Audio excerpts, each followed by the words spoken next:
दोस्तों, हजरत उमर रज़ी अल्लाह तआला अन्हु के दौर में एक दफ़ा दो औरतों ने एक ही जगह दो बच्चों को जन्म दिया, एक लड़की और एक लड़के को।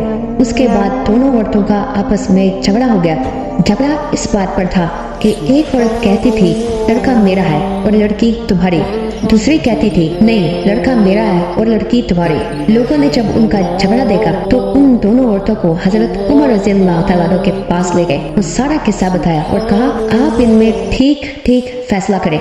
हजरत उमर ने कहा हजरत अली अलैहिस्सलाम को बुलाया जाए, वही इनका ठीक फैसला कर सकते हैं। जब हजरत अली अलैहिस्सलाम आए तो लोगों ने सारा किस्सा मौला अली अलैहिस्सलाम को बताया तो मौला अली अलैहिस्सलाम ने फरमाया इन दोनों औरतों को कि एक छोटा बर्तन दो और उन्हें कहो पर्दे में जाकर इन बर्तन में अपना अपना दूध लेकर आओ। जब उन औरतों ने दूध लाकर दिया तो मौला अली अलैहिस्सलाम ने फरमाया कि एक तराजू लाया जाए। जब तराजू लाया गया तो मौला अली अलैहिस्सलाम ने उस तराजू पर दोनों औरतों का दूध रख कर तोला तो एक का वजन कम था और दूसरे का ज्यादा।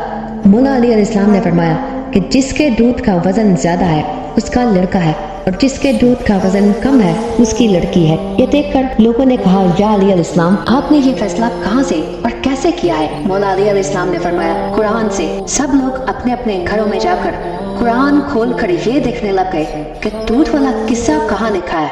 रात भर कुरान से ढूंढ ढूंढ कर जब किसी को कुछ भी न मिला तो सुबह सब लोग मस्जिद में जमा हो गए और जब मौला अलैहिस्सलाम मस्जिद में आए तो लोगों ने कहा कि या अली अलैहिस्सलाम आपने तो कहा था कल वाला फैसला आपने कुरान से किया है, मगर हमने सारी रात कुरान से ढूंढा मगर हमें कुछ नहीं मिला।